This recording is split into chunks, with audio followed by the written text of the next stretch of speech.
let's then talk about what's happening at home. So the oil price has gone up around the world. The petrol price here at home has gone up. You've suggested that there's price gouging, so unfair hikes of prices by businesses exploiting consumers. What's your evidence of that? Look, let me come to your question, but let me just say overall, we're determined to fight the corner of the British people throughout this conflict.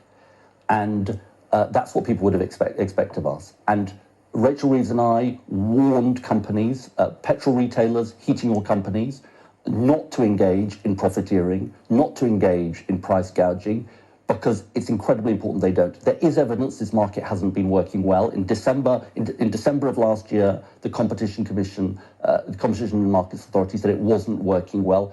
We were warning them against it. And look, some of them didn't like it, but that's tough, because we're going to fight for the British people in this conflict. But what is your evidence that it has actually been happening in the last couple of weeks? Because the retailers, some of them thought that you were very inflammatory by coming out in the way that you did. There were even suggestions. It was a warning shot. So you don't have evidence? No, it was a warning shot. But do you have evidence? We have evidence that this market wasn't working well. We have bad examples in the heating oil sector, for example, of what people have been facing. In the last couple of weeks? Yes, absolutely. And many of your viewers will be watching this program and probably screaming at the telly saying, I felt hard done by. That's why I've been talking to the Competition and Markets Authority throughout the week. That's why they've said they're watching these markets closely. I don't think these are markets that have been working well, frankly.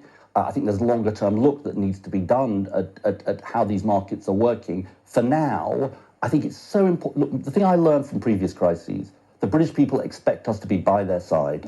And no vested interest, no powerful interest will stand in the way of that. But it's also important, I'm sure you'd agree as a Secretary of State, that you're doing that based on evidence. And I just want to show people, you'll be familiar with this chart, but I want to show everyone what makes up the cost of a litre of petrol. And actually it's in the screen here if you just want to have a look. So you can see the wholesale cost, 33%, so that's what the retailer's having to pay. 17% VAT, 6% is the margin for the retailer.